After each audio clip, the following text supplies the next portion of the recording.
Терморегуляторға қысқаша обзор жасап жейік. Мынау қыздырғыш элемент, мынау жарық үшін. Қыздырғыш элемент мына терморегуляторға қосылады.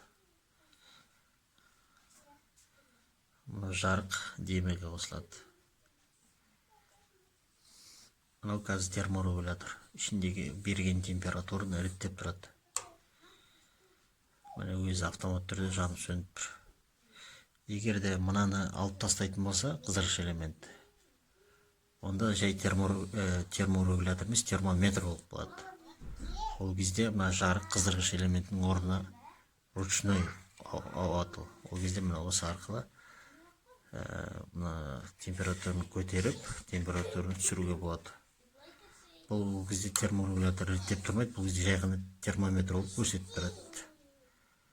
Егер де мынаны алып тастайтын болсаңыз, мынаны мысалы, жалпы солай. Енді сөндіріп тастайсың, 40 ватт тұру керек, 40 ватт жағасын. Жалпы. Енді параллельно қосылуға болады. Үстінде тағы осындай брудер тұрса, ол келіп осы қосылады. Өзі тоқтан шығып, анда қосылады. Жалпы. Білгенім 1.9, білмегенім 99. Осы қазір тоқтың қалай жалғанатын турасында суретін жіберіп отыр.